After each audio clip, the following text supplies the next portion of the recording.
Well, oh my goodness, look, I got some friends here already. Check y'all out.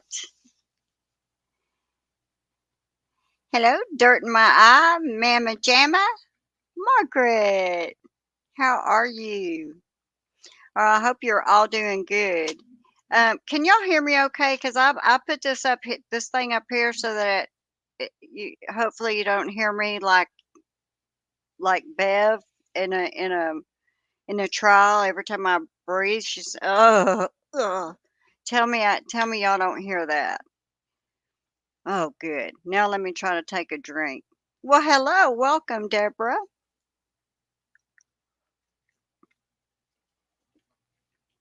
All righty, thank you guys. Okay, so this is so funny.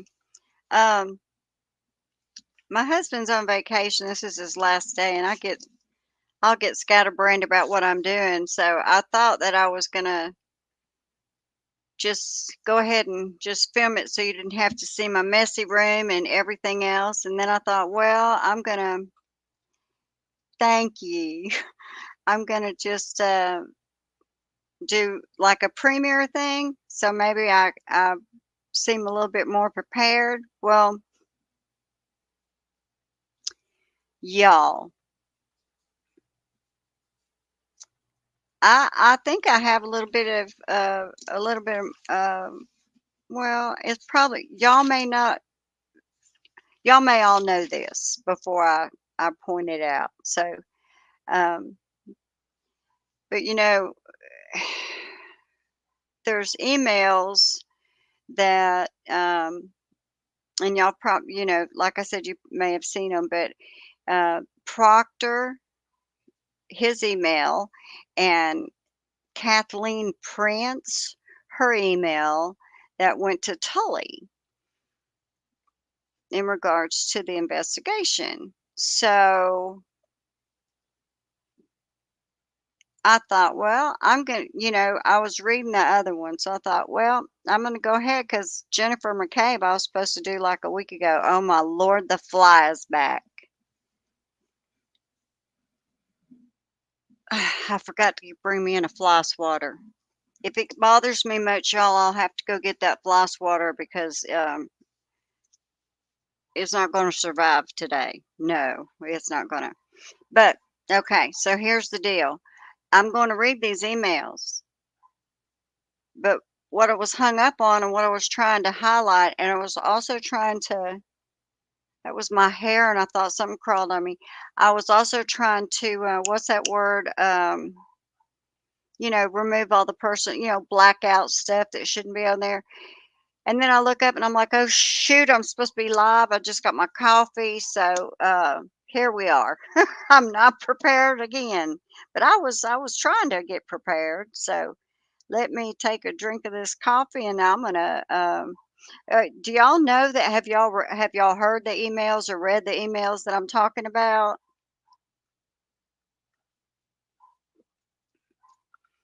I think that my little attitude, I wish I knew Karen Reed's insurance company because I think for every discrepancy that we can find, it might just help that. Oh, good. I'm glad. So this will be interesting to y'all, and it's even more interesting because I had not read what Prince wrote that she said, and the discrepancy between the two are rather concerning, to say the least. Um, Because supposedly she spoke to Proctor the day of, and I think we're going to find out Prince was actually a day or two later. So the difference, though, is we got some discrepancies, folks. That's all I'm saying. Let me just figure out how to get this. I got to get this screen a little here. Maybe if I just. I'm not going to tell y'all what stupid here just did. So stupid is as stupid does. I'm trying to move my screen. Well, y'all get entertained by me just doing. Okay, this is gonna drive me crazy. It's big screen, it's huge, and now I can't get it any smaller than. 'Cause when I go to get it smaller, it goes bigger, and I know dumbass me thinks I'm gonna make it smaller if I just start closing some tabs. Well, obviously that doesn't work. Yeah, I don't know who Prince is. Okay. Oh, I think it's finally giving me a little bit. Nope. These things are so touchy. Maybe if I do the bottom. No telling my stupid in New York City. Oh man, I tell you what. I mean, it's like my little arrow just is stuck. It won't. Okay, well, let's try this. Let's try to present, share screen. That's funny. I almost told y'all to close your eyes in case you shouldn't see what it is, but I don't have to share it yet. I don't guess. Do I? I guess so. What are y'all seeing right now? Okay, y'all can watch that for a minute. There was one I was working on. Hold up. Nope. Nope. Oh, there it is. Hold up. Hold up. Hold up. Y'all don't read it because that's out of turn now. Oh, good. You can't see it. I'm so sorry. Lord of mercy. Um, isn't it nice to have free entertainment? That's been my story in my life. I always tell people after I've pulled something so embarrassed, I go, well, I never, and I still to this day will do this if something happens out in public. I simply tell them I never charge for the entertainment. It's always free, long as you'll laugh, because laughing's good. So, hmm. All right, I got y'all. Hold on, let me make sure I have exactly the right. I think I've already.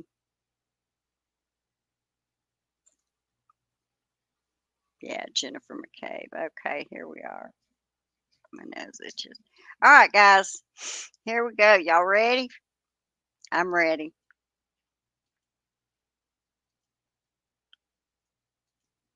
All right, so this is just because it's me. Hold up. I have got. Whoa. I found it. Hold on.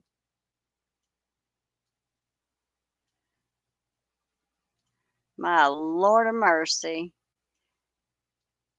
That's what was driving me crazy is this stupid thing. So let's see what y'all got because this one's on the side somehow. Okay, so I'm sorry I can't get that any better than what it is. Now I just moved it. Lord of mercy, hold up.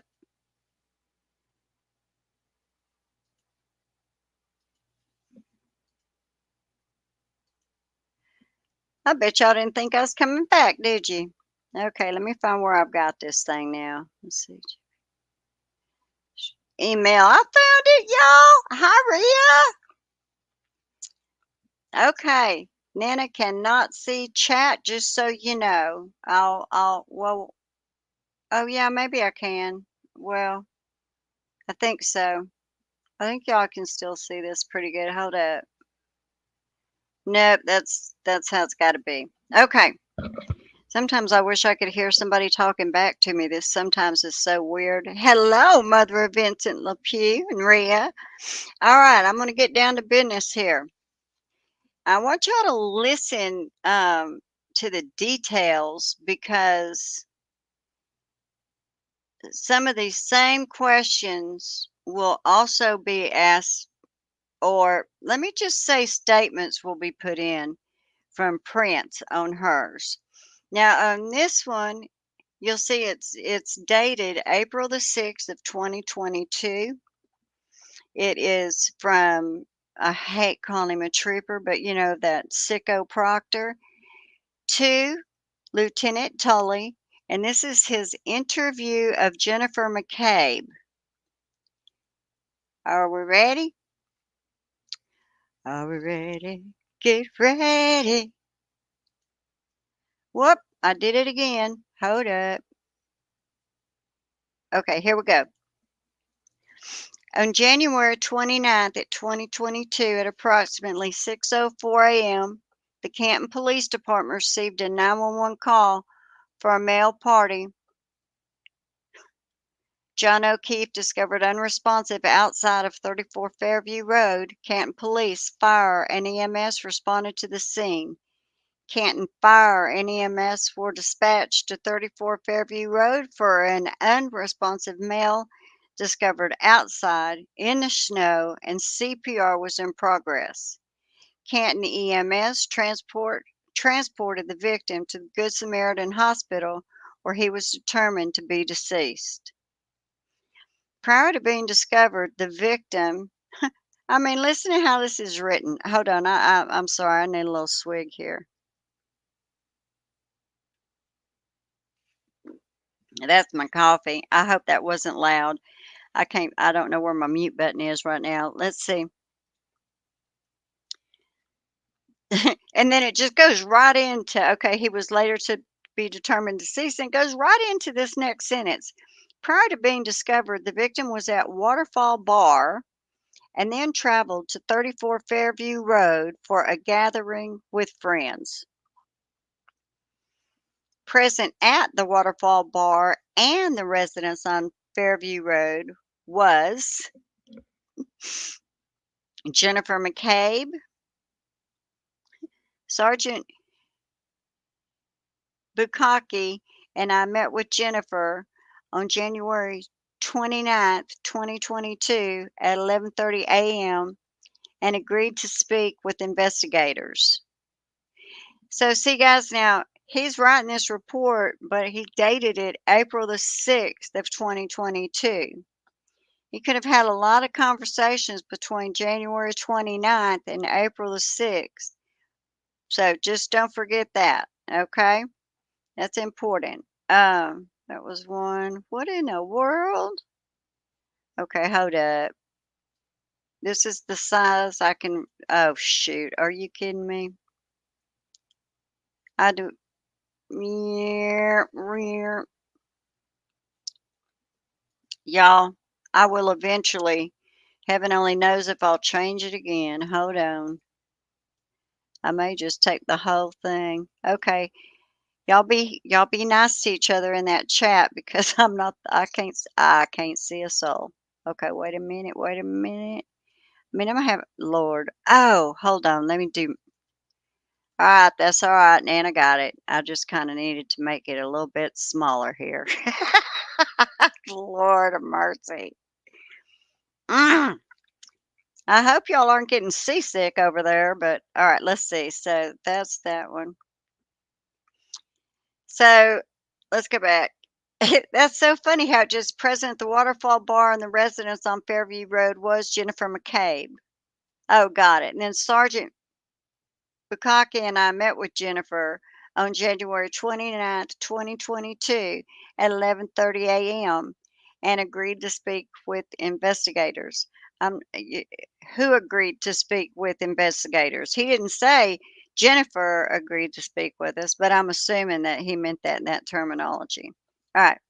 Jennifer and her husband, Matthew McCabe, arrived at the Waterfall Bar in Canton Center at approximately 9 p.m. on Friday, January 28th. At the waterfall, they met a group of friends for some drinks, food, and watched a live band. Was there a band at the waterfall? What did they play? Was it super funny hits from today? Who knows? Okay, so I'm honestly surprised Lally didn't ask what the songs were played. Please give me the particular order. Who is the original artist? What would the original artist cover of the album that carried that song that you sang look like? Did you happen to find any that were autographed? Would that be about how it goes with that? I would think because I think those are about Lowley's questions, and every bit of that information that he was able to just suck out of all those witnesses and them entire 68 people was basketball, snow, what they drank, do they like it in bottle or tap? Is that what you always drink? Do you happen to know what your neighbor down the street drinks? I'm surprised he wasn't giving out phone numbers for, all the butt dials that go on either. I bet he was involved in giving out everybody's phone number for the butt dial. That's what happened. Okay, I'm going to stop now. Um, at approximately 11 p.m., John O'Keefe and Karen Reed entered the Waterfall Bar from C.F. McCarthy's bar.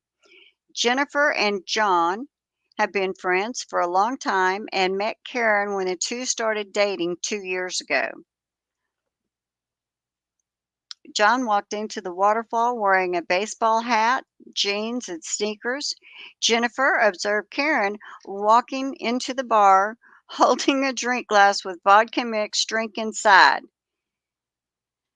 I can't help it. I have to insert a Nana thought right here. If I was sitting at a table and I saw somebody with a glass in their hand and it was of a clear liquid, I am curious to know. Don't y'all have water up there? I mean, is there water up there? Because I think if there was water up there, that'd explain everything, right? It didn't have to be vodka, but for them, it had to be vodka. Anyway, I just was wondering. Maybe I shouldn't be wondering, but yeah, I like water. Like people drink water. She could have been drinking water.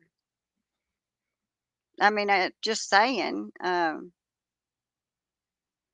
don't know. Okay. But I mean, Jennifer McCabe is sitting there and she's telling him, she didn't say it looked like, right?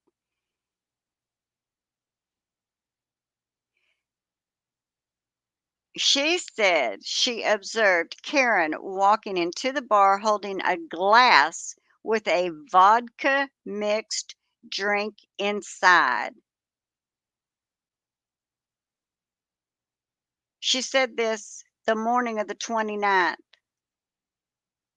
after John O'Keefe had been found dead in her sister's front yard. Isn't that interesting though? Because how the hell did she know if she had vodka in that glass? If in fact she even had a glass, wasn't it just simply oh, Jennifer, and was it her sister or was it Chris Albert's wife that said that they saw her? Only two people I think said that. But anyway, according to Jennifer and all her knowledge that she has, I mean, they're putting it like fact. Jennifer said. Jennifer stated there was no argument. This is very, very important. This goes under, whatever lawsuit Dingbat's got going on.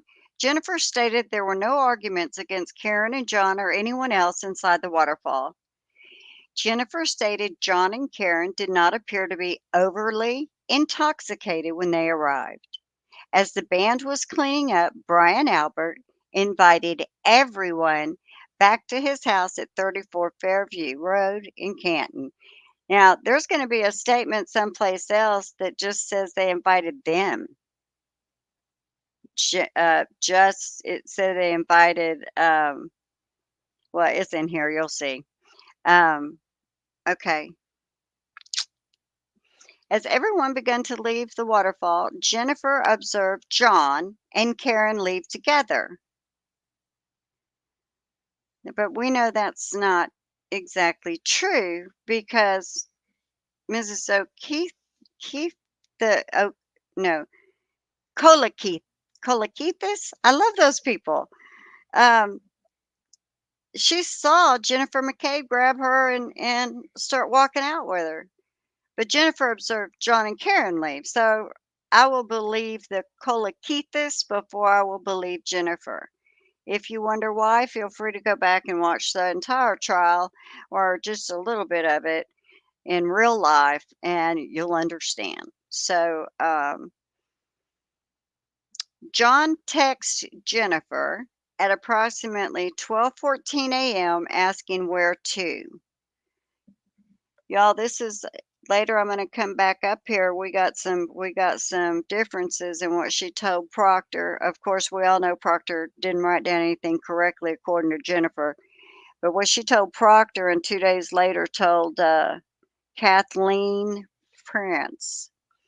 Jennifer's responded to John's text with the address 34 Fairview. Jennifer spoke with John at 12:14 and provided him the address. So I guess that's his way of saying she gave it to him and she called him. At 12:18, John called Jennifer to inquire exactly the house was on Fairview Road.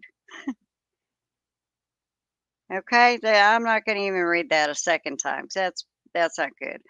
While at 34 Fairview Road, Jennifer observed a large black SUV on the street outside of the house and went to the front door. The black SUV did not pull into the driveway, but parked on the street by the entrance of the driveway. Jennifer observed the black SUV parked out front, texted John, "Hello, pull up behind me," at 12:31. Jennifer texted John again at 12:04. "Hello, where are you?" I mean at 12:40. Lord, I was going, "Hey, he's going backwards." No, I'm going backwards. So at 12:40, "Hello, where are you?" And then again at 12:45, "Hello." When Jennifer sent the last text to John, she observed the black SUV drive away and assumed Karen and John went home. Nana has a comment right here. "I don't know what kind of mushroom she was eating, sniffing, sitting on, or drinking, smoking. But it weren't Karen Reed you saw at 12:45, Sweet Pea, because Karen Reed was at One Meadows, proven by Wi-Fi." Right? We all know that. Okay, one drink. Mm.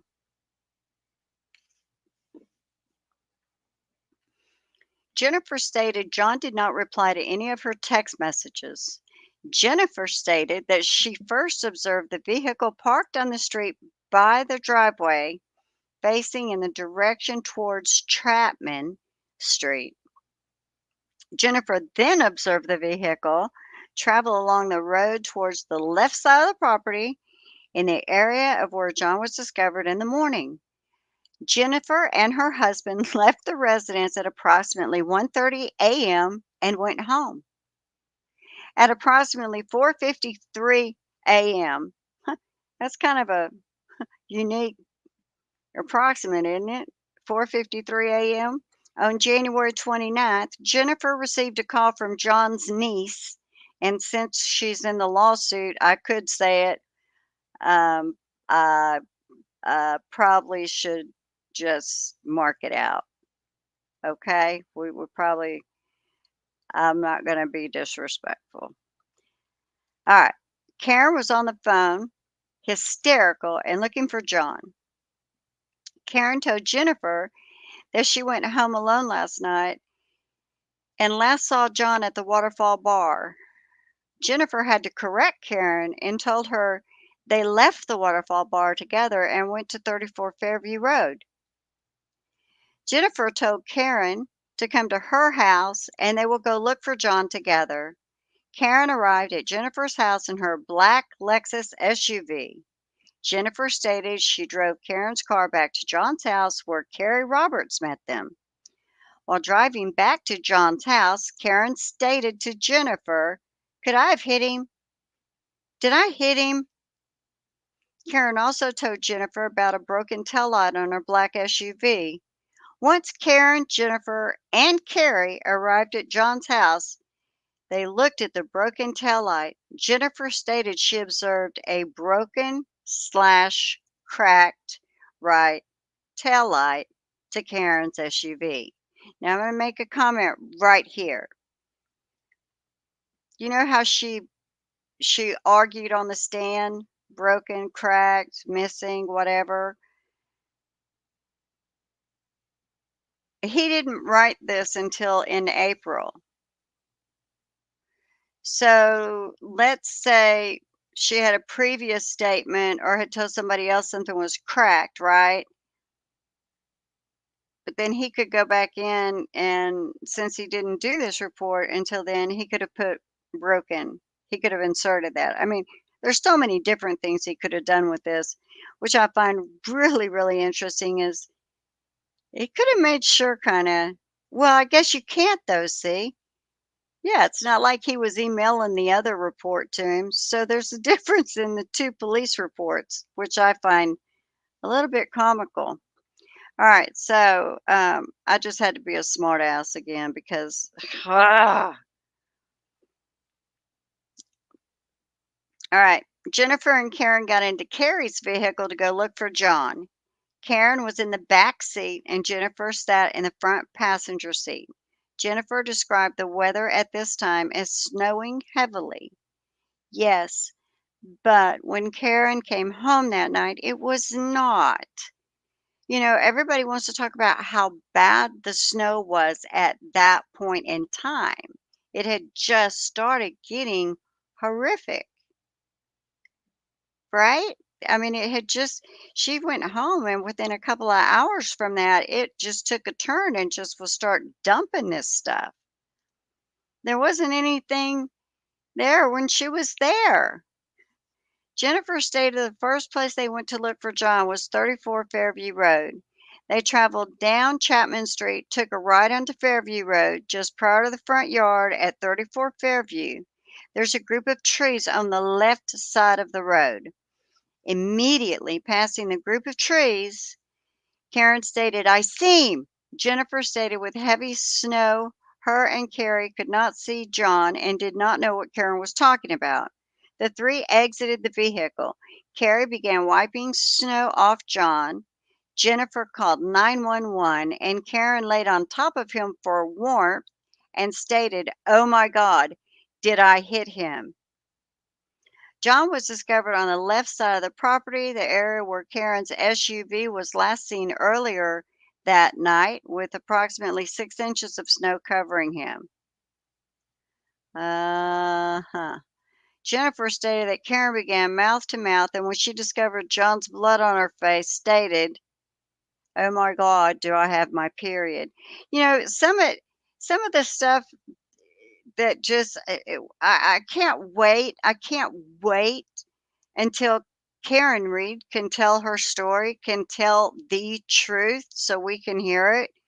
Because all we have is through this entire thing, we have one consistent thing, and that is Jennifer McCabe said.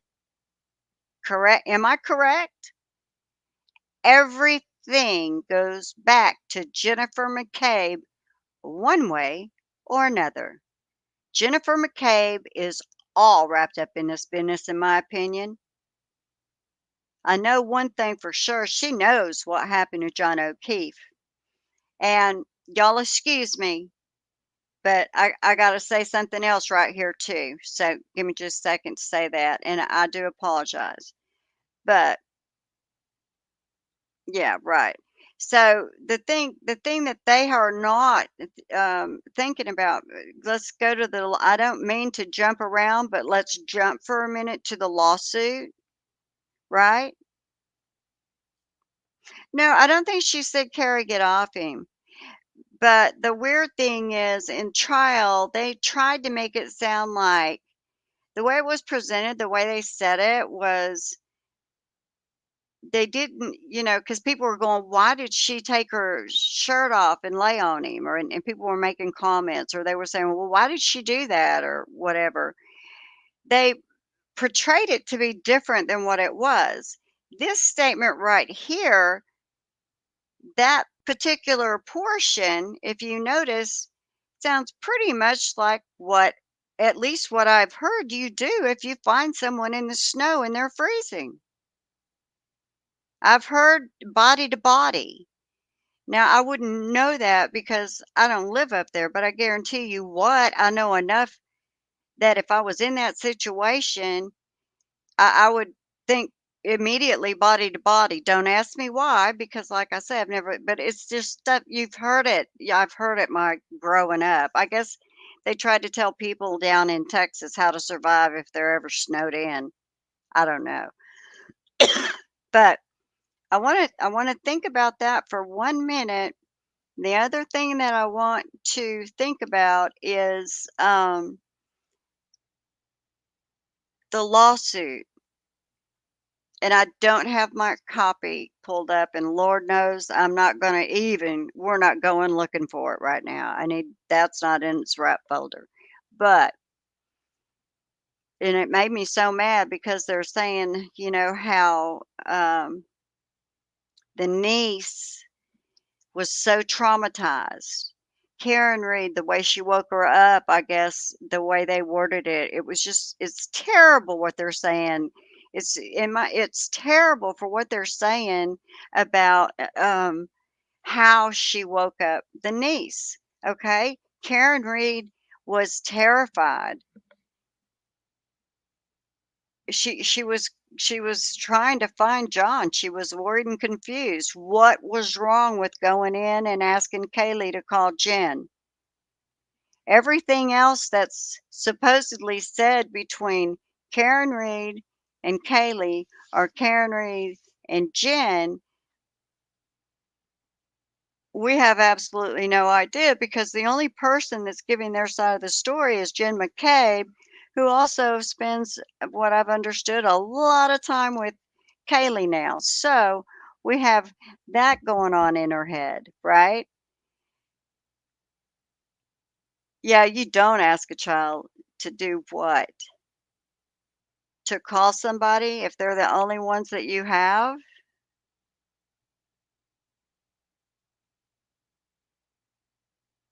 I maybe I misunderstood.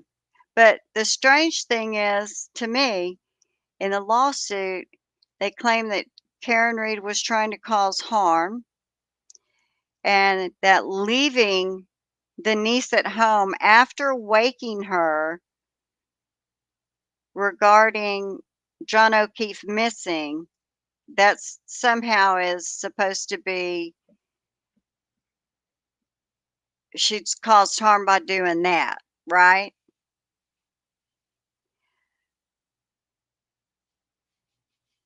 But the interesting thing was there were 3 of them, 3 of them that left Kaylee in that house, and if they're going to go after Karen, they're going to have to go after the other 2 as well. So I really hope that the insurance company or whoever pays attention to this because even though we've heard how they went back and they looked through the house and they didn't see him, of course, that's when because Karen Reed can prove that she was there asleep on the couch. But it's odd they were in the house, but nobody saw the couch, right? But they were in the house. So if they were all there and they're trying to sue Karen Reed for harm that was caused to Kaylee, they're going to have to also sue Kelly, Carrie, and Jennifer because they also were there and they chose to leave her. Now, I know that Karen was trying to call the friend, that sweet little nurse and her husband. And I think she was trying to call the husband so that he could come and pick up Kaylee or to tell him what was going on so that there could be some assistance regarding her. So that's also something that they'll get to look into for the lawsuit. So in a panic, there is this horrific storm out there, and you have two choices. One is you can take a teenager and have her ride along with you while they try to find her uncle, while you're driving in a now hazardous storm that you can't even see. Or you can leave her at her residence and reach out to said neighbor who did end up going and getting her, and she's perfectly fine. She's not 4 years old. She's not 3 years old. I mean, I'm mad enough that they're trying to even do this to Karen Reed, but look what they've done. Look what I mean, they have got, because between all of the interviews they've given, all of the court testimony they've given, everything that they've done is now open. It's all open. They all have to talk. And if you're going to say that Karen Reed is responsible for damaging this child because her uncle was killed by these other people, but Karen Reed is the one that was trying to be ugly, then you're going to have to sue the other two people too. I know that many people say that, insurance companies will just settle. You know what I mean? It'll just settle. Jeff, are you talking about why didn't Karen Reed just call the police? Is that what you're asking?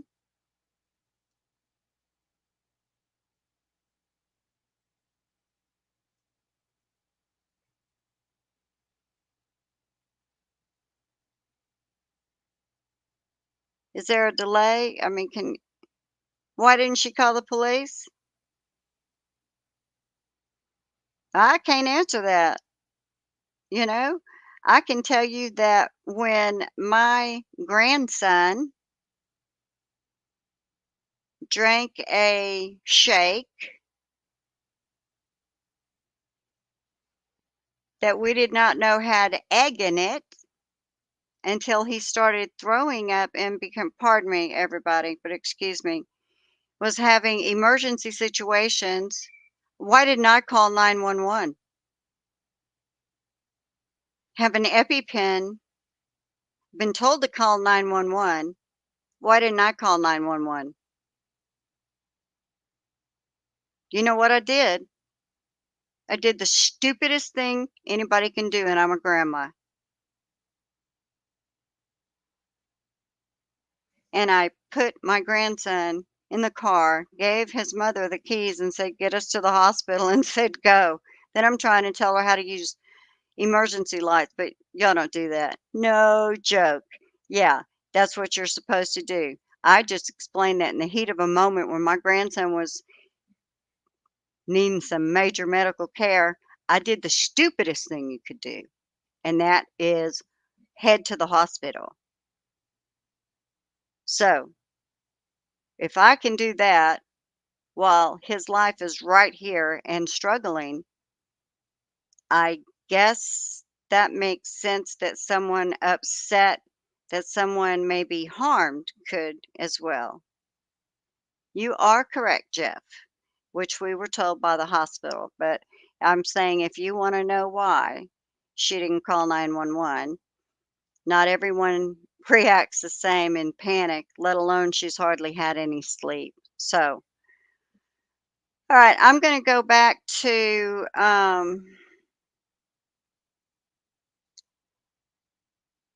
reading this. I took a long break. I'm sorry about that. All right, so I found something else interesting in here too.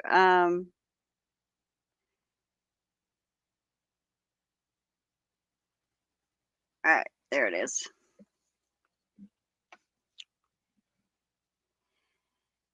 This I don't know much about. Let's see. Oh my God, did I him? So where he was discovered, blown over face. Oh my God. Okay.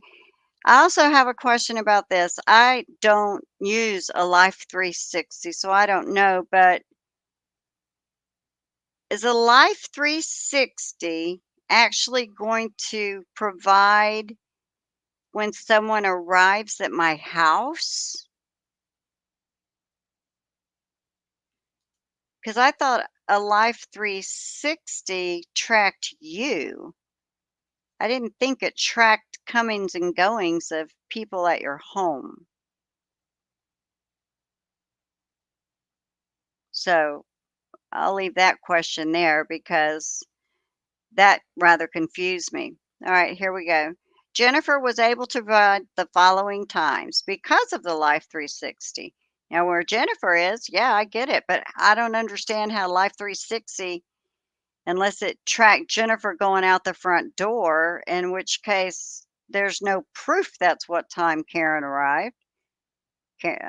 Jennifer could have walked out the front door any reason, anytime. So let's start.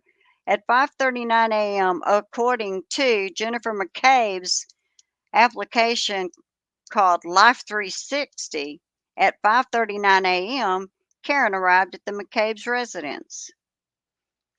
At 5:46 a.m., Jennifer, Karen, and Carrie arrived at John O'Keefe's home. At 5:53 a.m., the three leave John O'Keefe's house. And at 6:04 a.m., they discover John outside of 34 Fairview. That is Trooper Proctor's. Right, but my question, Jamie, my question is Karen Reed drives up the driveway near your house. Your Life 360, your Life 360, you're in the house. She's not connected to your Life 360, but yet your Life 360 is gonna show you she's there?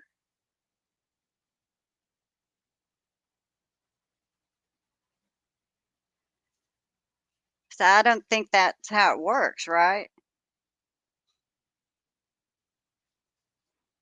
So it won't show anyone but you. Okay, so it's not. So it's not like it's gonna alert me that somebody is here. So that's what I'm saying is, that she said using a cell phone application called Life 360, Jennifer was able to provide the following times, plural. Yeah, well, we know Karen ain't in the group, but I mean, this right here states how Jennifer knew it. This is in the police report. She knew it. And she knew it because her Life 360 said at 5:39 Karen arrived, 5:46 they arrived at John O'Keefe's home, 5:53 they leave John O'Keefe's, and at 6:04 they discovered him outside. Right, Jennifer, not Karen. Okay, so this is the interesting thing. Let me stop sharing the screen because the other one, oh goodness, I'm gonna have to dig it out. The other one that I have, Matthew McCabe's is so short. I mean, it is so, so short. Who is this? This is Prince. All right, guys. This is the other one. The interesting thing on this one is there's no date of said email.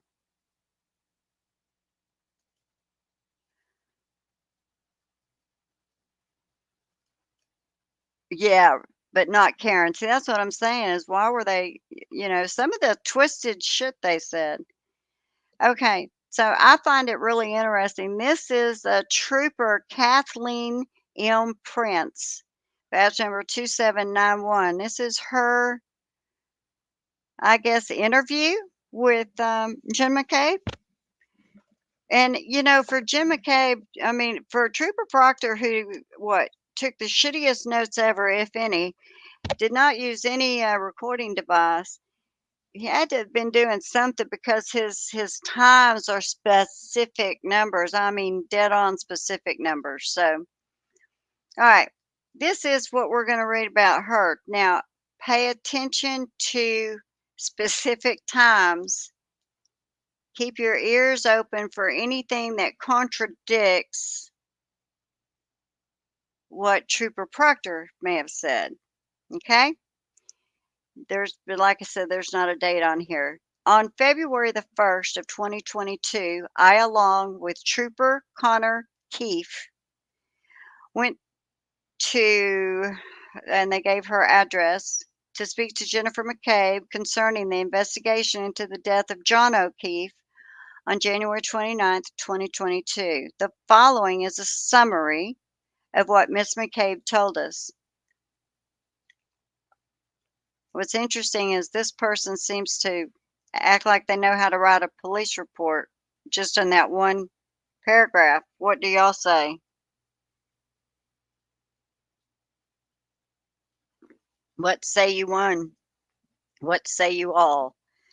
Miss McCabe stated that on Friday, the January the 28th, 2022, she and her husband, Matt McCabe, had been at the waterfall in Canton. Jenn said that John and Karen came into the waterfall around 11 p.m. Jenn said that she knows John O'Keefe because her daughter and John O'Keefe's niece, Kaylee, are friends. She said that she had come to know Karen through John because the two were dating. Jenn said that John had encouraged Jenn and Karen to become friends because Jenn has MS and Karen also has been diagnosed with MS. John and Karen had been at C.F. McCarthy's before they came into the waterfall. Jenn noticed that Karen had a mixed drink in a clear glass in her hand that she brought over from C.F. McCarthy's.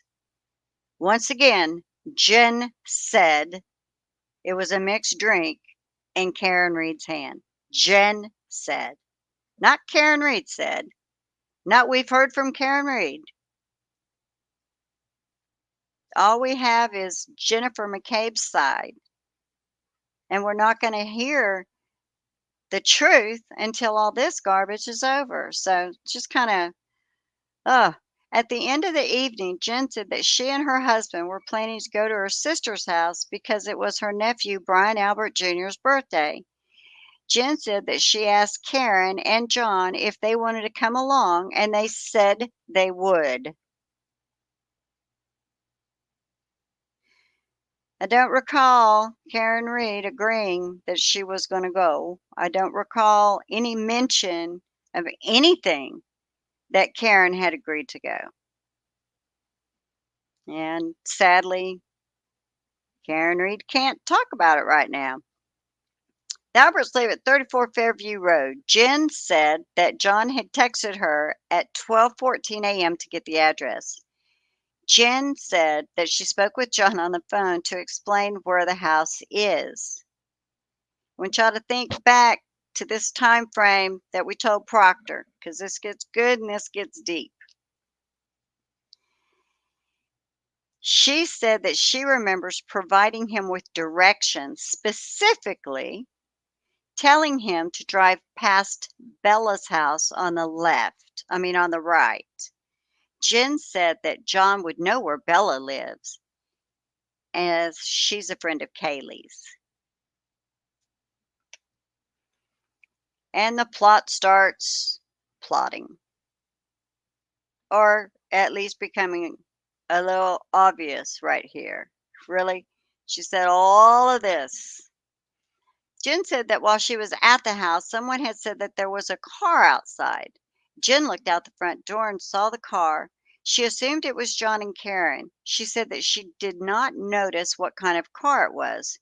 Jenn said that she is not good at all with identifying cars and was not able to provide a description of the car. She noticed that the vehicle was facing in the opposite direction of how it would have been if they had followed the directions provided earlier. Jen then texted John at 12:21 a.m. Here with a question mark. She texted John again at 12:31 a.m. and told him to pull behind her vehicle. She looked out the window a little while later and noticed that the cars were further away from the house, closer to the neighbor. At 12:40 a.m., she texted again, said, "Hello, where are you?" There was no response from John. Jen said that her phone shows a call from her phone to John around that time, but she thinks that she dialed him by accident when she was putting her phone in and out of her pocket. The next time she looked around out the window, the car was gone. She did not think anything of it and thought that they just decided not to come in. Jen said that she and her husband were at the house from 11:45 a.m. to about 1:30 a.m. So I'm sure we all know that it's 11:45 p.m. to 1:30 a.m. She said that she and her husband drove two of her nephew's friends home and then they went home. The following morning, Jen got a call from Kaylee, John's niece. Kaylee said, "Hi, Jen. Karen needs to talk to you." Karen got on the phone and was yelling, "John never came home." Karen told Jen that she left him at the waterfall. Jen thought that perhaps he was with a friend. Jen said that she checked with Julie Albert to see if he'd gone to their house. Jen explained to Karen that she did not leave him at the waterfall because they were outside Jim McCabe's sister's house after the waterfall. Karen then told Jen that when she got home, John was not with her. Jen began to think of other friends that John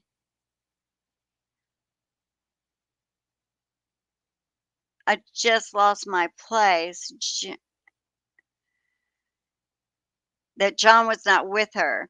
Jen began to think of other friends that John might have ended up going to, such as Tom Beatty, but he was not there either.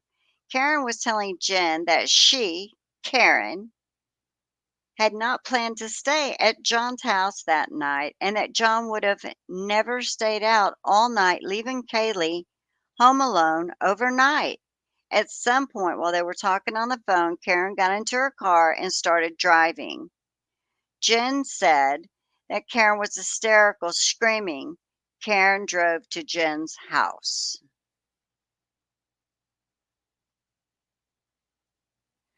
Jen said that when Karen showed up at her house around 5:30 a.m., she went outside and started to drive Karen's car to John's house. She said that they got into John's house around 5:45 a.m. shortly after Carrie arrived.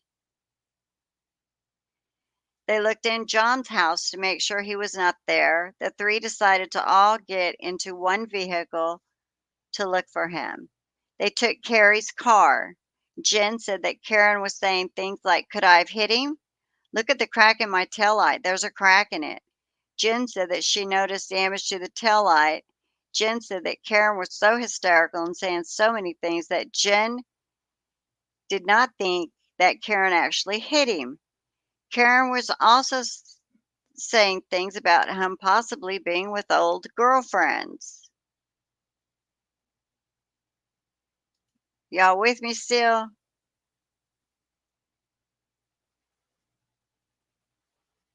Yeah, that's basic that you know what, KDK, that's basically what they're doing. That that's what I was trying to explain to my husband today. I had somebody ask me, well, just what would I do if that was my son? And I gave my opinions and probably wasn't very kind because if I was sitting in that courtroom listening to what they were saying was evidence, I would have got my ass up out my seat and gone over and sat behind the defendant right then. That'd be the end of that because, I mean, how long did it take to figure out they were so full of garbage that there was no way for them to even, there was no way to clean that mess up. They were just absolutely full of so much garbage. So, but the time frame, let's see how, let's finish. I'm sorry. I can get so sidetracked, y'all. My apologies.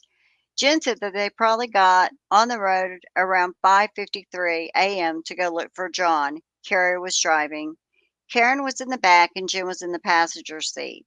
They pulled down to Fairview from Chapman Street. Jen said that as they were approaching the 34 Fairview house, Karen said, "Pull the effing car over.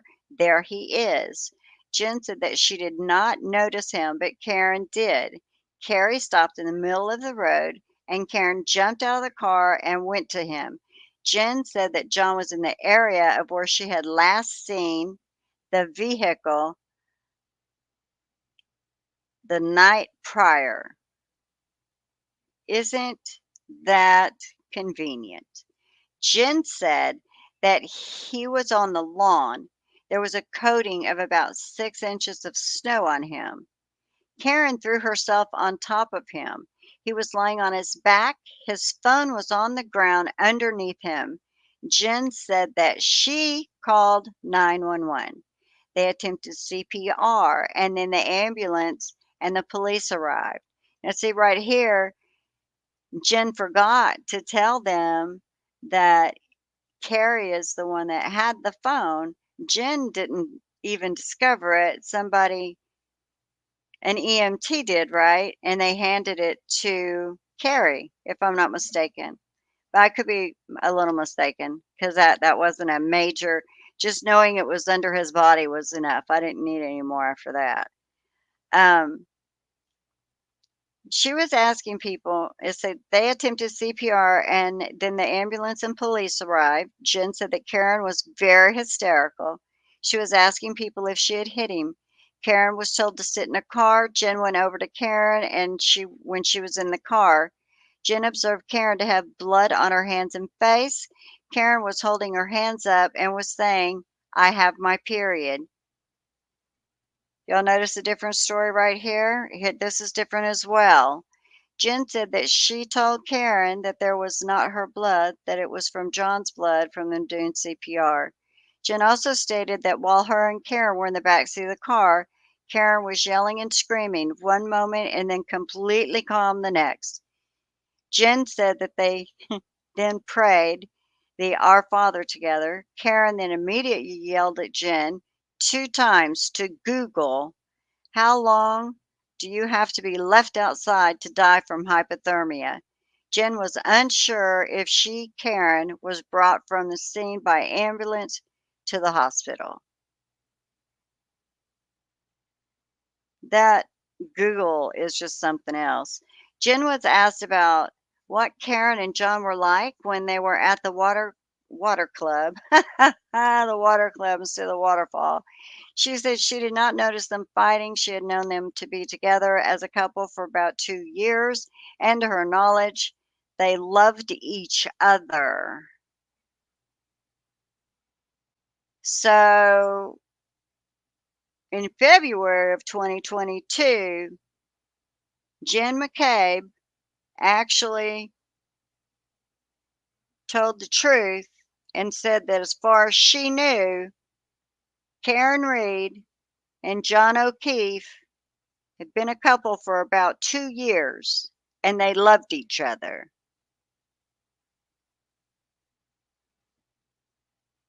Is she going to say, I bet she would say, I didn't say that. I mean, anytime she disagreed with anything in a statement, whoever wrote the statement was wrong. I mean, everybody noticed that, right?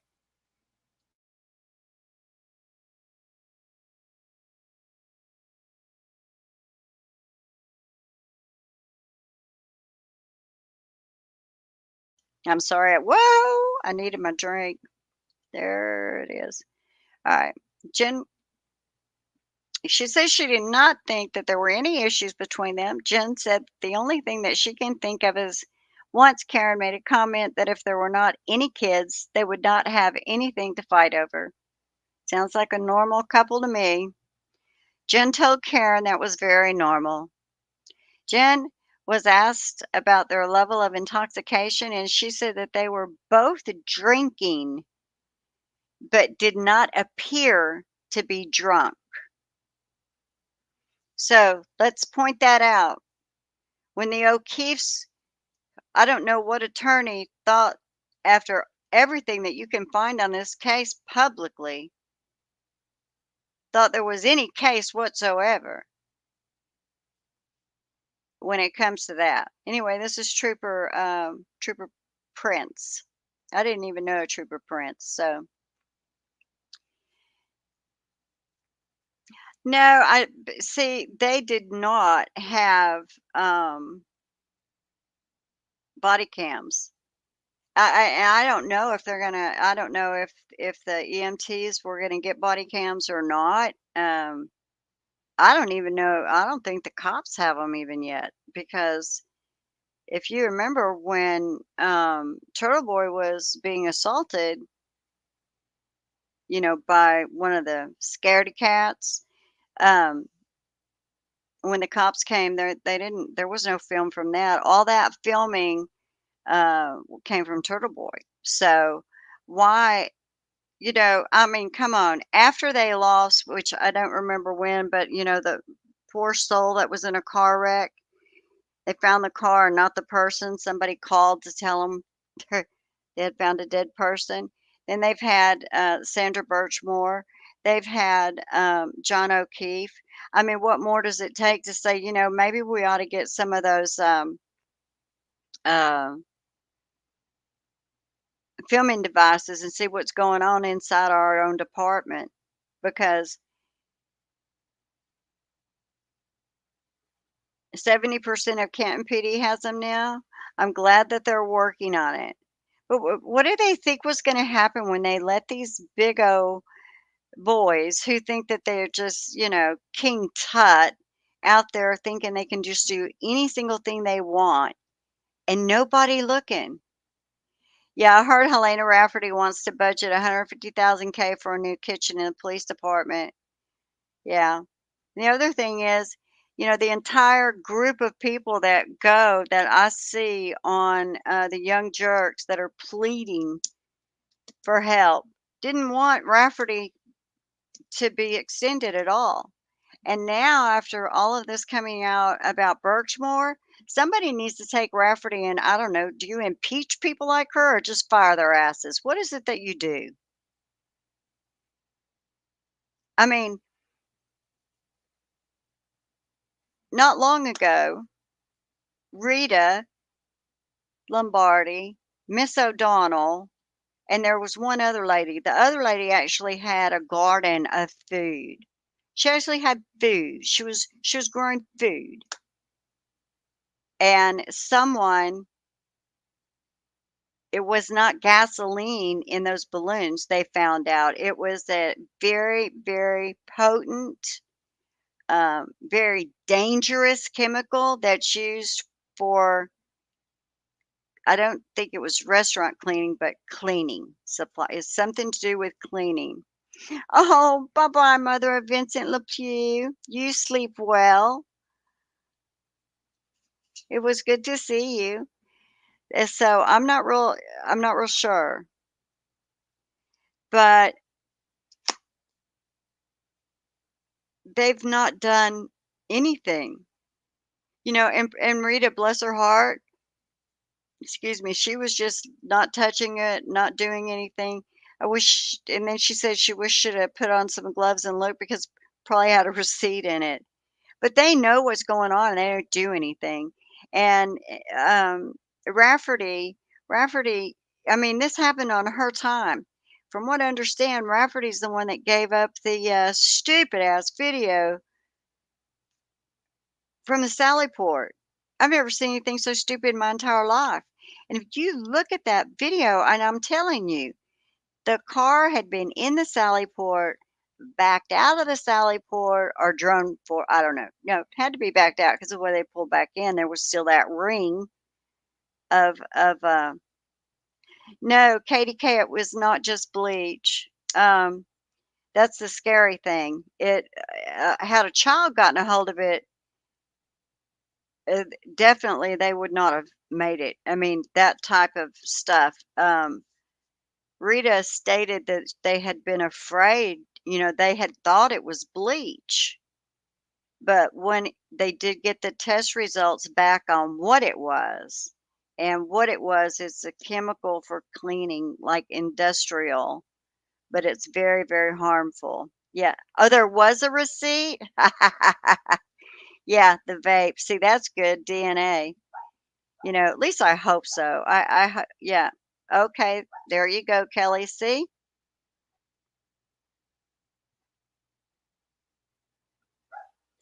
Oh, well, what was Rafferty then? Well, Rafferty is still, she's still the one that's liable for the, I'm sorry, the Sallyport video.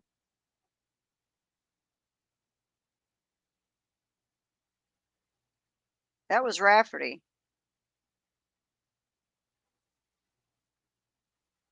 Anyway, what they do to the people in Canton.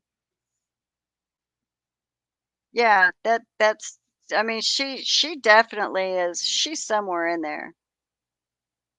Thank you, Kelly. That's right. When he miraculously discovered the red pieces of plastic that kept being birthed in the yard vicinity of 34 Fairview, just every now and again they'd birth another one. Um, he was supposedly driving by. Yeah, it was part of the problem, but he was supposedly driving by and one birthed right in front of him. It revealed itself. And all them speaking pieces out there, Trooper Paul told him what to say, I guess. But anyway, I found that really those two things. Let me see, and I did a little bit of notes, but let me see. So yeah, so I would think, do y'all think? I saw a woman in a video but it's in the opposite. It's not. It's not in the back. That damn flies on my wall. It's going down tonight. That's all I'm gonna say. Yeah, that crime scene just keeps on talking. Damn Energizer Bunny, isn't it? Okay, so I'm curious.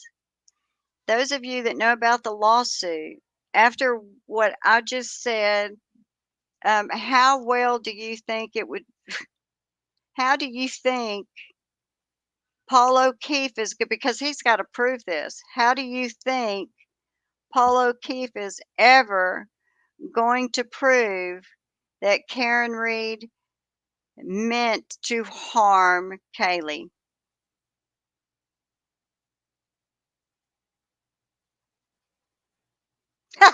Jamie, that's so funny. There you go, Katie. Mhm. So the thing is when he goes to court and he's like, "Okay, so tell us what happened," and so, but it didn't bother her that the other women left her. It was just Karen Reed that was supposed to stay there and sit with her while they went and looked for the uncle. I mean, Paul, come on, wherever you are, think about it. Your attorney's gonna have some trouble with that because I have trouble with that. Yeah. By the preponderance of the evidence, lowest standard we have. Well, unfortunately for him, he don't have any evidence. This right here is three adult women were in that house. Three adult women left that house. She was 14 at the time. Mhm. Yeah, they're real good, weren't they? Well, they didn't skip it very well because it was jumpier than a frog chasing a fly. It really was. You thought it was back in the. Well, it actually went with I hope that Karen Reed sues everyone and anyone possible that can be sued. This is not just what's happening with Karen Reed, as we've seen. I mean, don't get me wrong. What happened in Karen Reed has infuriated those of us that have seen it. but it's also shed a light on what these poor people live with, in my opinion. Let me just say, see if y'all caught this all too. I'm going to squint a little bit. It's hard to read with the glare, with them on and with them off. So here we go. Did it not have a date? No, I think the date was not turned, is what she's saying. The date was not inverted. Like the date read like it should. Yeah. Okay, so we have 5:39. Karen arrived at the McCabe's, according to what she told Proctor.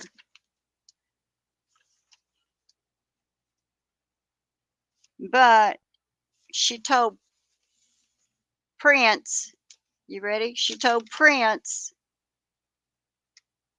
that Karen showed up at 5:30. Now, most of the time, 8 minutes isn't such a big deal. But in this case, a half a second seems to be a big deal.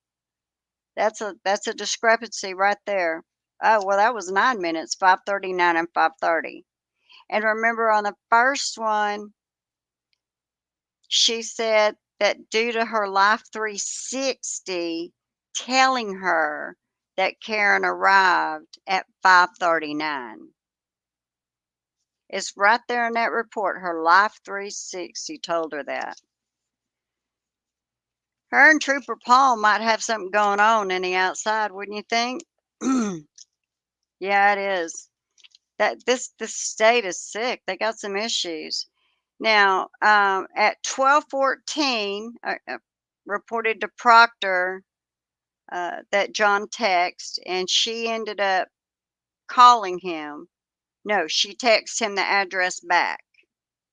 Then, when we're talking to Miss Prince, she said at 12:14 she called him, and that's when she mentioned Bella's house. Now remember, we threw Bella in there because Karen Reed supposedly was really jealous of Bella's mom, according to Jennifer. And apparently, I guess Carrie's in on that boat. Um, I wouldn't see why Karen would be jealous of her because uh, Karen's got enough going on for herself. And, you know, John seemed to be, although he seemed to be a very good moral person, he didn't seem very good with commitment. So he was done already, in my opinion, with that. That was all gone. He could have, you know. All right, but at 12:14,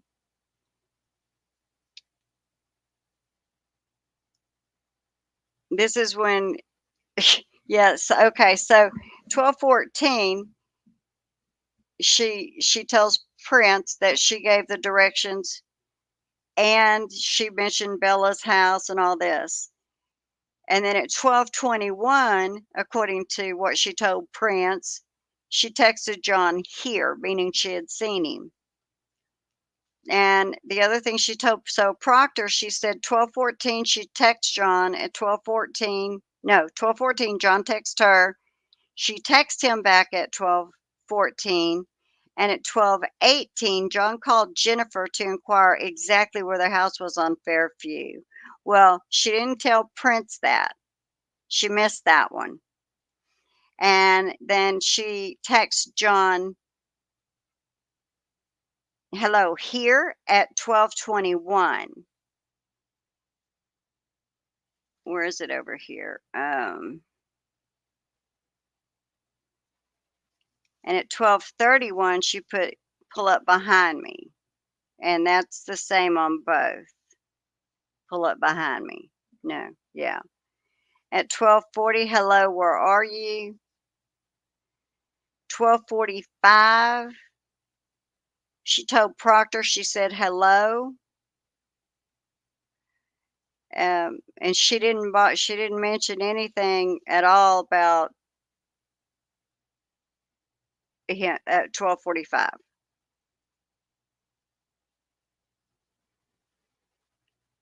Oh, I have no doubt that she mobilized the anti-Karen group. We got more going. Have I missed anything else, or is just no?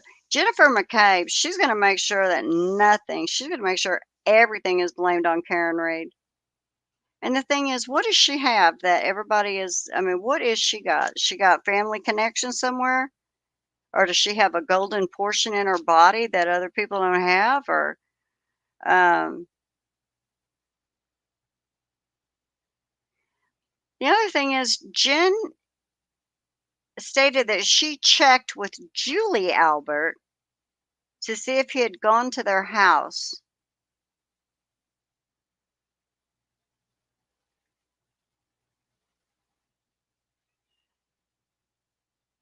Is Julie Albert the one married to Chris? Because y'all, if that's true,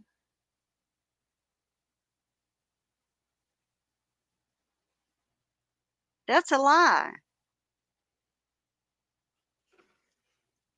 Somebody help me remember this. Jen stated she checked with Julie Albert to see if he had gone to their house. Okay, she's married to Chris. Is that's Auntie JJ?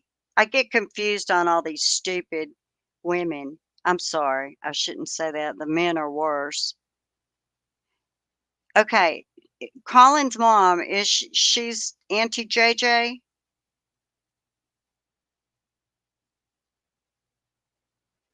Her husband's the biggest PRICK I've ever seen. I guess you could also spell it a DICK. I really shouldn't say that because that brings out nastiness, but he is so disgusting. Yeah, okay, so y'all, y'all, no way. Listen, listen. Jill Daniels, her sister. Who is Jill Daniels' sister?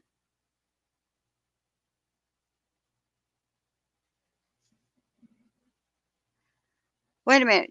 Julie is Jill Daniels' sister? Julie that's married to Chris? Yeah, that makes sense because Jill Daniels, she's the one that thinks she can just come roll up like she's a big mafia. Exactly, Mandy Lynn 77. Yeah, okay. Julie is Jill's sister. Okay, so this makes all right. So, but listen, somebody help me, please, because I do get confused. I'm going to read this again because I want you to think back to the court, the testimony, the testimony. Think back to the testimony. This report says Jen stated she checked with Julie Albert to see if he had gone to their house. Did she do that? Or does she mean,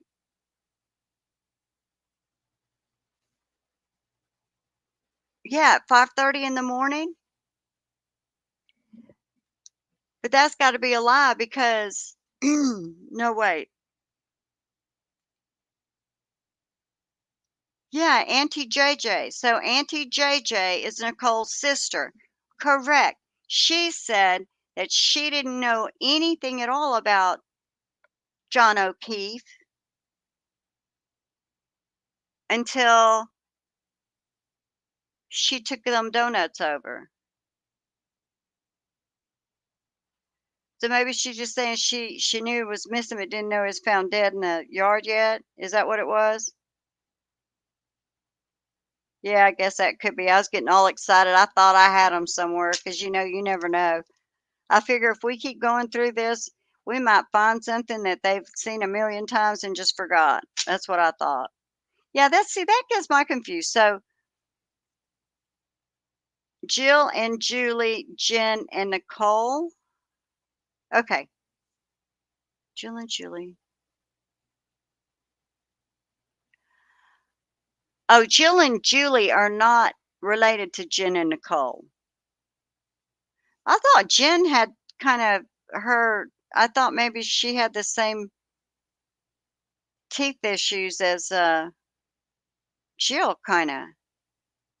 Not being ugly, but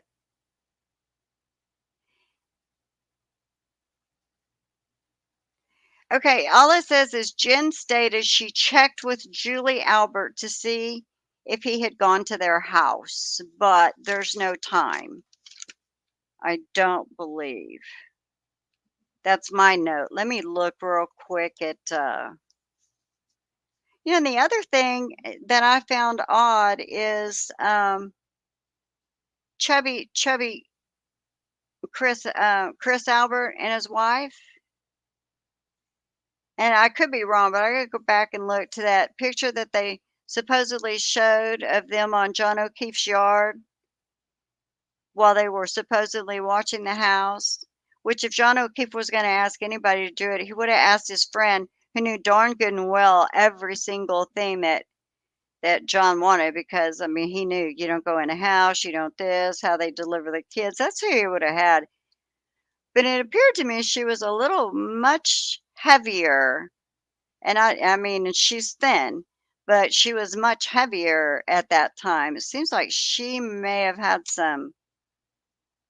something eating at her. I don't know. Yeah, it's weird. Let me see if there's any more to that, because that for some reason is driving me crazy. Um,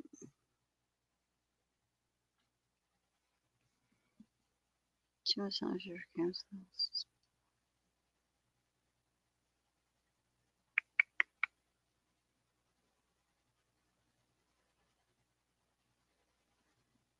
Jen said that when Karen showed past 5:30, she went inside Karen's car. John's house.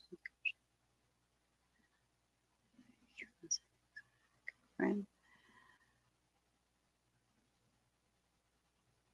I'm trying to see where it was put in here, because y'all just chat away, because I'm trying to find. Okay, let's see. Let's see. The following morning, you got a call from John's niece.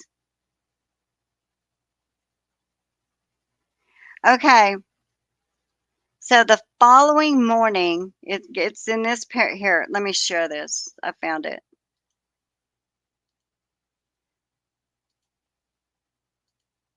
All right, so right here, the following morning, Jen got a call from Kaylee, John's niece. Kaylee said, "Hi, Jen. Karen needs to talk to you." Karen got on the phone and was yelling John never came home. And Karen told Jen that she left him at the waterfall. Jen thought perhaps he was with a friend. Jen said that she checked with Julie Albert to see if he had gone to their house. So, what I can say is, between the time Karen called or had Kaylee call Jen, they spoke. Karen hangs up, drives over there, and so between 5, what time did she wake up? Between the time she woke her up, 5 something?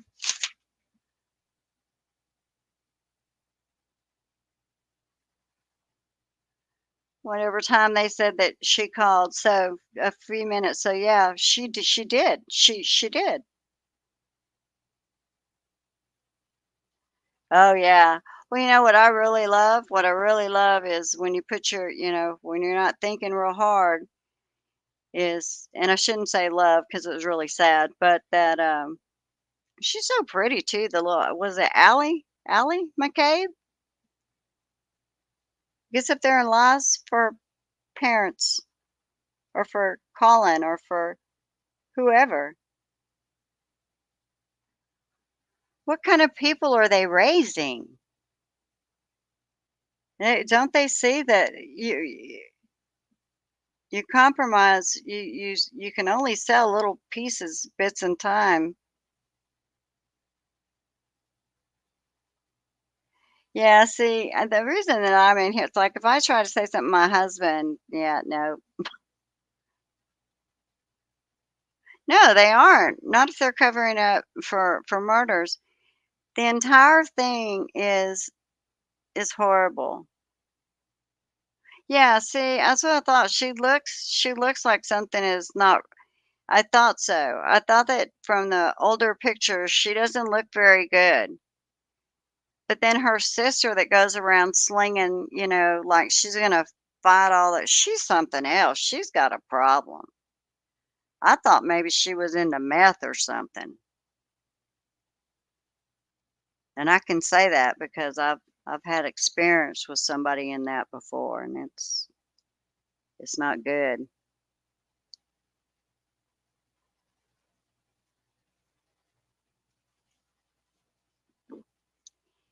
You know, I have to be honest, Mandy Lynn, people have been talking about Murdoch trials forever, and it was something I never wanted to watch.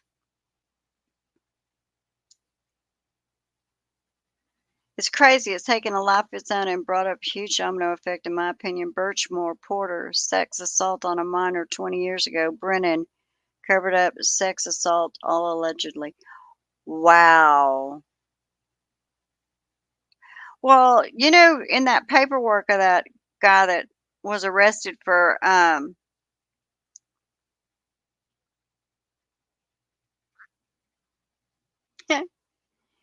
the guy that was arrested for killing Sandra Birchmore, they said he had been groomed, which by no means makes what he did okay. By no means. The one thing,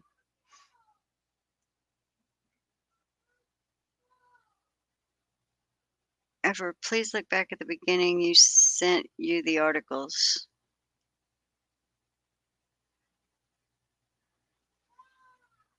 Oh, I'm confused. Who sent me the articles?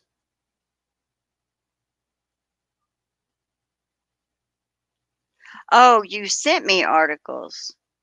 Huh? So go back to the beginning. Like, I'm so sorry, sweetie. I'm not very.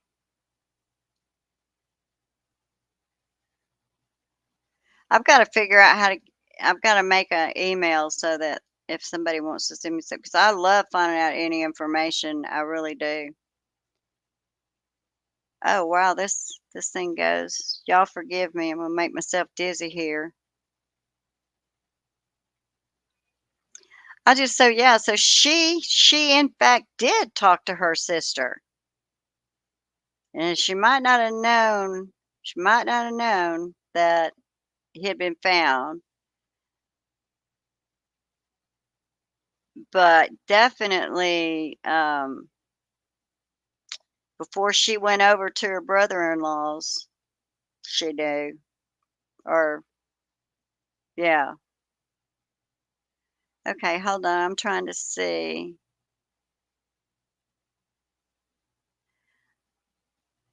I guess I could do like, oh, there's a private channel.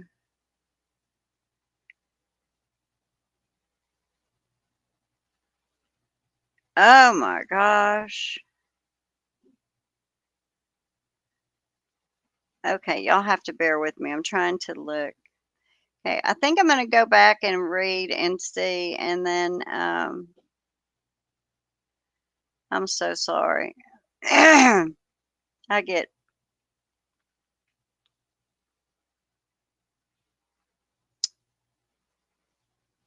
Yeah, Helena Rafferty makes me sick. Let's see.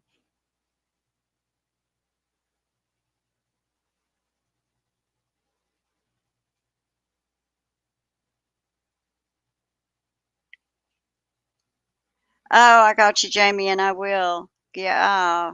I tell you what, I'm getting good at digging. I just wish better. It's like I was looking for, I mean, I like newspaper articles or whatever. I'm not sure if any of y'all happened to have sat here with me the other night when I was reading one about Paul O'Keefe, and it was around Paul O'Keefe. It was like the appeal on the double jeopardy claim.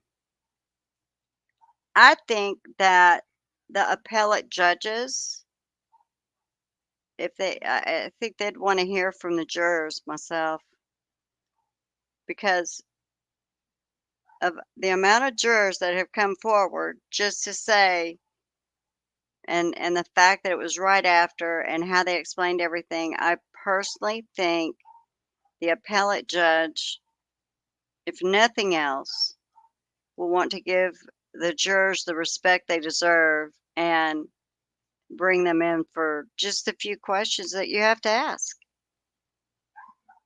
Beverly could have done that. And, it's just like, I think it was Turtle Boy that I heard the other day. Where is Turtle Boy? But I think that,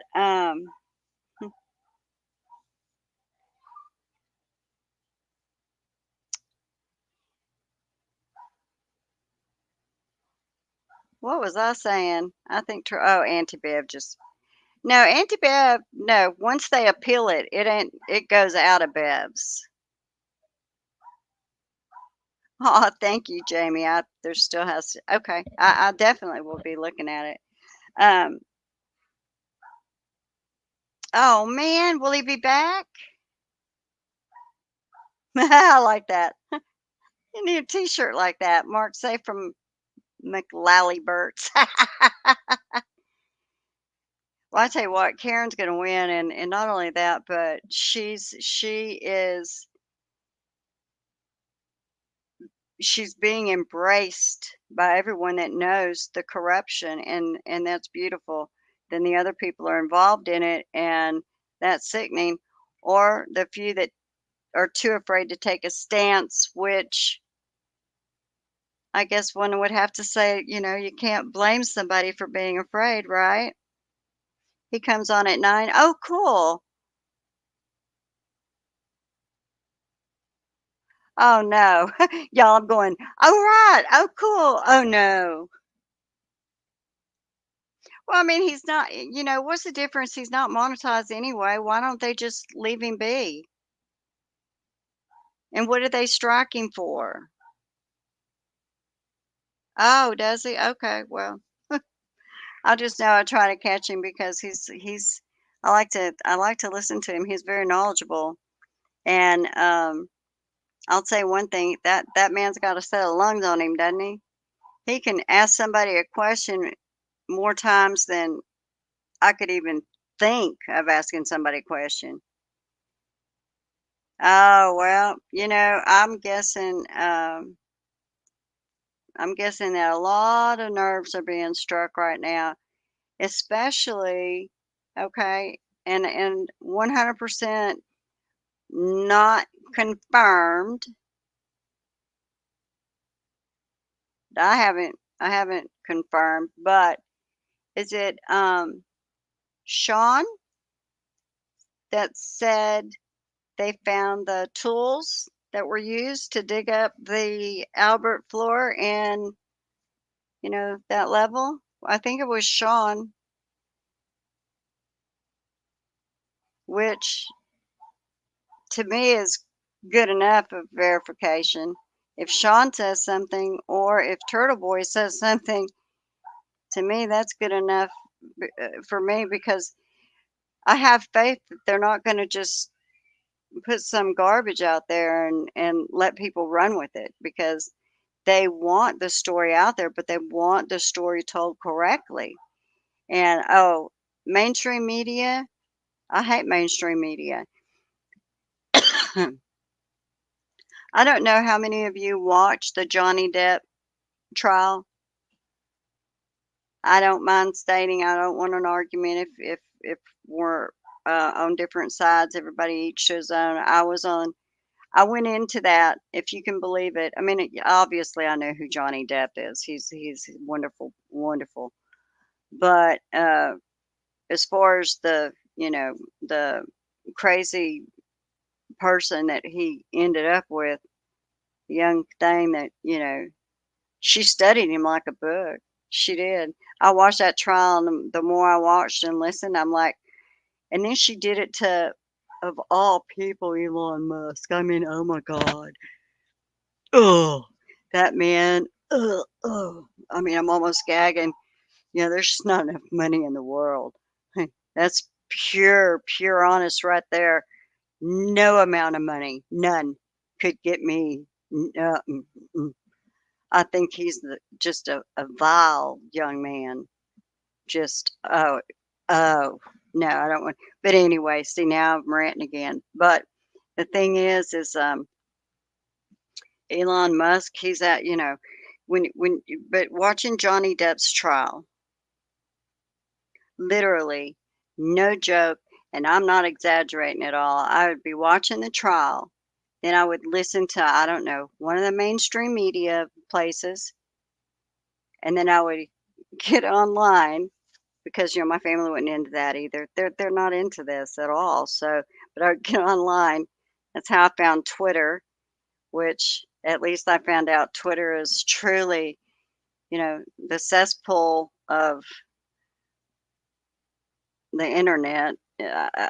People are so ugly mean. I mean, I was just nice, but if you want to be ugly mean, that's where you go to find ugly mean things said. So I did the Twitter thing, and then the other thing that they, it's like, oh my God. So we have Twitter, and I would ask them. I'm like, did y'all see what was said on the? People would be griping about it because yeah, I wasn't the only one. It's like I just watched the entire trial for myself, streamed. Just what? Nothing they said made any sense on what I had just seen with my own eyes watching the trial. You would think that they would stop that crap. And just about any case that I know of that, um,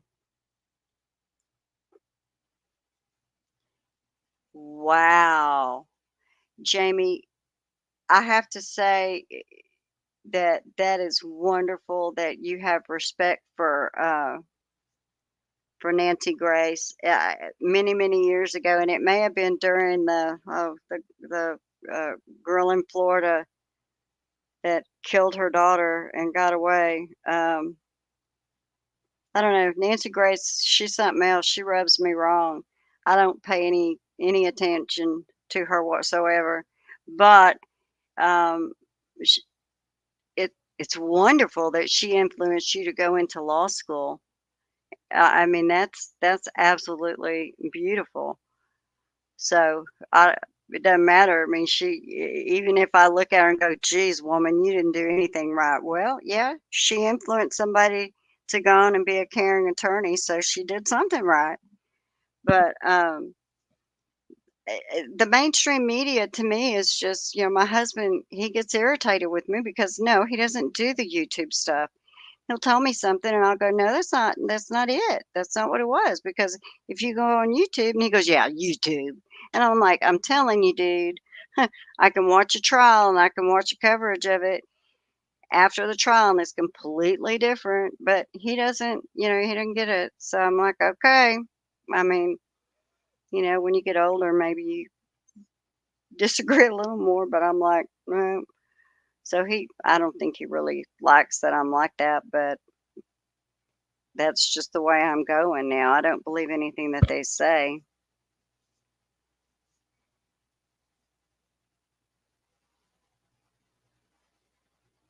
Hmm.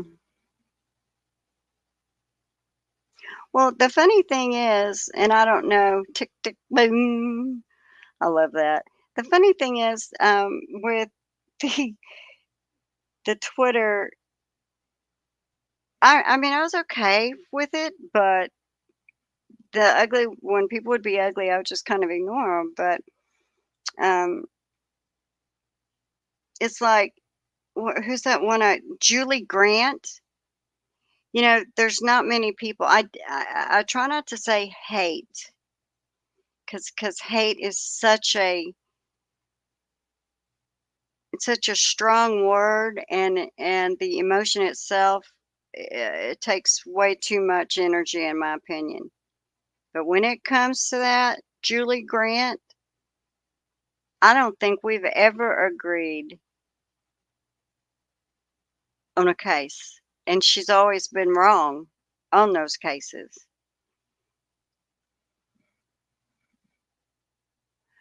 What was the email from Trooper Proctor to Tully? Oh, yeah, it was. I've already done it, and it was, how it was his report from talking to Julie Albert, and then, Jenn McCabe, Lord.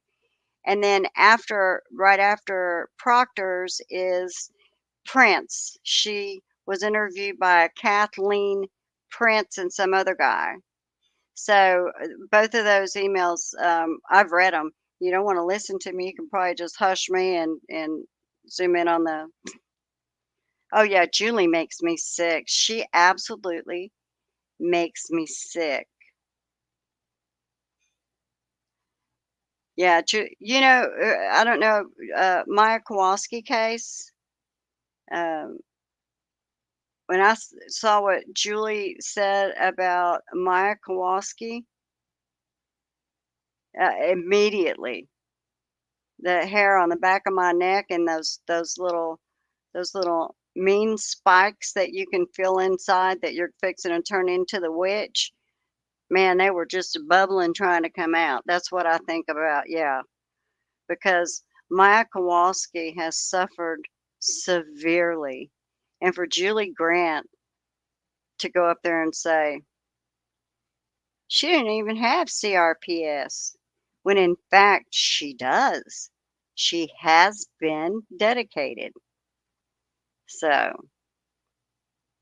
oh, thanks, Mama Jamma. Everyone is drunk. Tick, tick, boom. I like that. But I think if I'm gonna set y'all free for a bit. I can't remember who my next one was gonna be, and I don't know if it'll be tonight, or I don't know if I'll go live with it, or if I'll just make a video and whatever, put it later.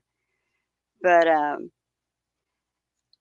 I just when I was reading that, I was getting so fired up because I'm like, look at all the differences, and it was just in a couple of days. She didn't with Proctor. She didn't go all into that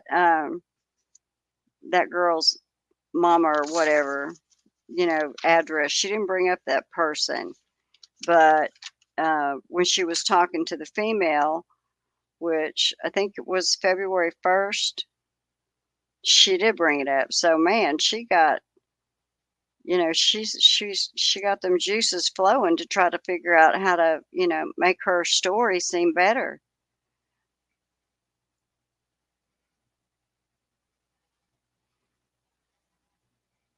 Wow, J-Bon, I wouldn't know right now how to even do that. How would you do that?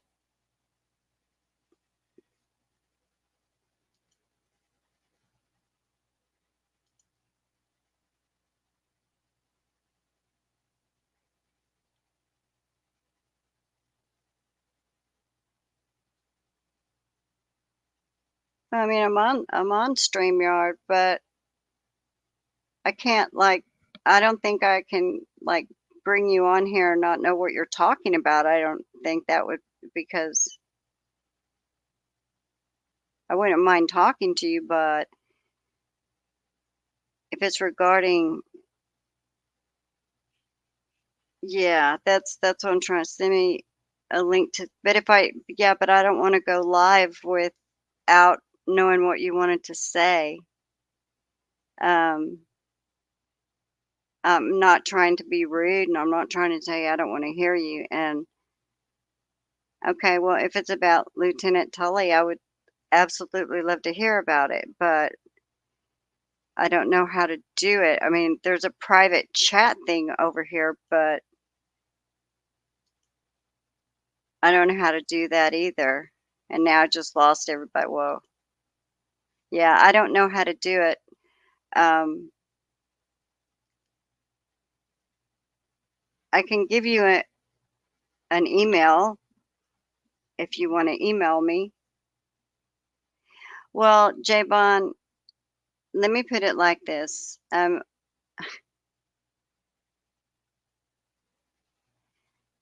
Okay, well, it's gonna have to be my loss. Yeah, call Turtle Boy because I just started doing all this, and I'm not gonna take a chance of doing something wrong or walking into something that's way over my head.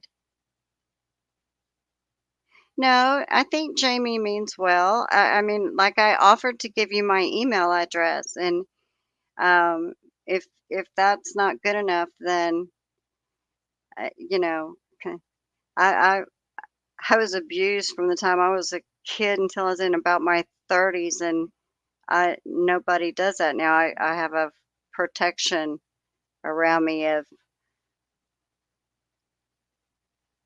being careful and protecting myself. So,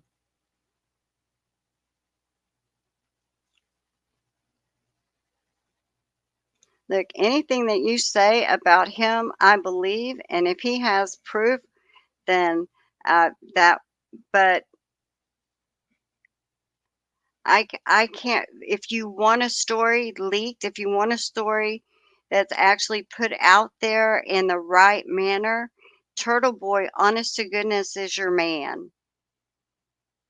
I I would love to know anything, but I'm not. I don't think I'm the one that could do it justice. Is what if you tell Turtle Boy?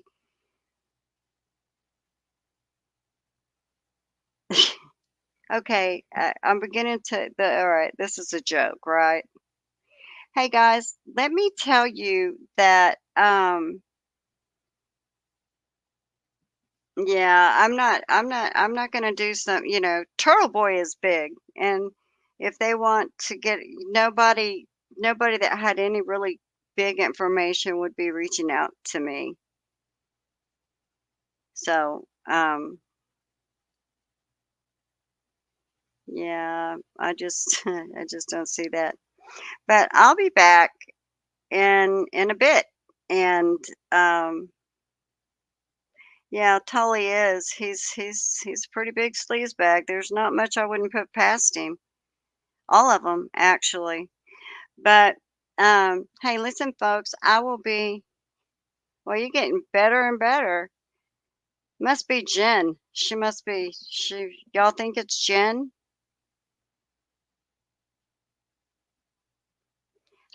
Whoever it is, I hope you've had fun. But in all honesty, if you got a story, reach out to Turtle Boy. And if you've been following this, you'll know how to find him. Right, everybody? And Nana's not a news breaker. Hell, I sit here and read Turtle Boy's articles. That ought to tell you he's an excellent investigator. So, okay, guys, look, I'm gonna run.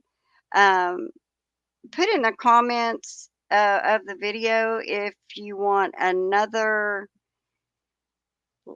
if y'all want me to read the next email live, or if you just as well just read, I can just read it, which is putting it out there, and then y'all can just watch it and you don't have to listen to me find it or flutter around. Just put whichever one you prefer. It don't matter. Well, I'll give my opinions on people because they're my opinions, but I'm not going to. I do not do. I don't do the drama. I don't do the rumors. That's like I said about those tools. It came from Sean, and I believe Sean. But I can't swear on it, but it's as good as it gets if I get it from him or Turtle Boy. So it's just kind of funny because, really and honestly, I mean, come on, guys, y'all watch me. I go in here and read Turtle Boy's articles. I'm like, wow, he writes them. He ends up doing lives, but yeah, I mean that's for me. That's a live. I just go on. No, I don't find it, but I'll sure help spread it for sure, right? So, listen, I'm gonna run my coffee cup be needing filled again, and y'all put in there if you just as soon if you like the ones where you don't have to see me talking just as much as the others. 'Cause I got a whole slew of stuff I'm gonna be reading, so some of it's not gonna be, you know, while people are up. Okay. Ah, y'all are sweet. I guess one day I should get me a what do you call that? Oh, a mod or somebody that because I don't know, and I don't know. I'm not gonna know if somebody's saying something they shouldn't be saying on here when my screen's off. So, all right, y'all. I no, I ain't got no quit, do I? But listen, I'll see y'all later, and thank you very much for everybody helping me. That's my gut was saying, my brain is going, who'd be reaching out to me anyway? I mean, if they got some news, they got the FBI and they've got Turtle Boy, and they can vet it all, and then I'll be happy to share it. How's that? Bye, everybody.